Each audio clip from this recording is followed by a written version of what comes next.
আমি একটা জিনিস বিবেচনা করে দেখলাম, যত কিছু আল্লাহ তাআলা হ্যাঁ করতে বলেছে তত কিছু আমরা অনীহা করি।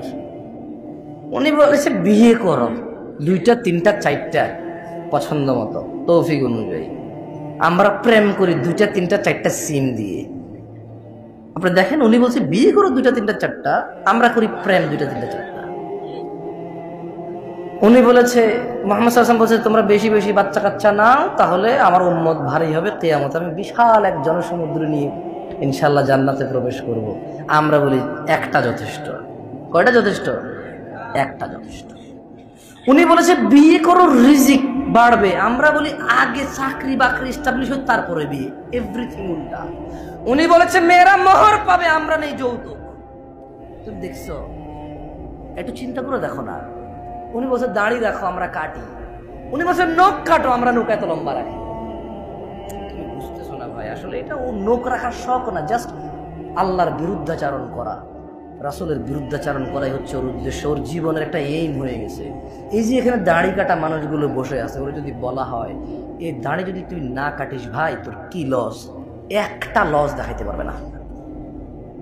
কয়টা লস দেখাইতে পারবে না? একটা সিঙ্গেল লস দেখাইতে পারবে না। ওরা যদি সাইন্টিফিকলি ডাক্তার, আমি তো ডাক্তার না, তবে এখন সাইন্টিফিকলি ডাক্তাররা যে দাড়ি কাটার কতগুলা ক্ষতি, আমি একটা আর্টিকেল পড়তেছিলাম, 17টা ক্ষতি আছে দাড়ি কাটার। কয়টা ক্ষতি? এর মধ্যে হরমোন কমে যায়। কি কমে যায়? মানে বাচ্চা কাচ্চা হওয়ার চান্সেস কমে যাবে, কারণ দাড়ি থেকে নাকি, দাড়ি যেটা থেকে ওঠে, মানে দাড়ির যে গোড়াটা দেখছেন সাদা সাদা থাকে না, ওটা নাকি মানুষের হরমোন গ্রোথ ভালো রাখে, মানুষের স্কিন ডিজিজে অনেক হেল্প করে দাঁড়িয়ে। সুবহানাল্লাহ। আমরা তো এত কিছু মনে করে রাখি না, সুন্নাহ হিসেবে রাখি। আলহামদুলিল্লাহ। কি হিসেবে রাখি? হরমোন আর স্কিনের জন্য রাখি না, জান্নাতের জন্য রাখি। আল্লাহ কবুল করুন, আমিন। সো যে যার নিয়ত অনুযায়ী পাবে। ইহুদি নাসারারা এখন দাড়ি রাখে কেন? হরমোন গ্রোথ ভালো রাখার জন্য, স্কিন প্রোটেক্ট করার জন্য। আমরা রাখি জান্নাতে যাওয়ার জন্য। তো আমরা একটা জিনিস চিন্তা করলাম যে মসজিদে মানুষ নাই, কনসার্টে কেন মানুষ? কারণ মসজিদে আসতে বলা হয়েছে এই জন্য আসে না, কনসার্টে যেতে নিশ্চিত করছে এই জন্য যায়। Please subscribe my channel and new videos.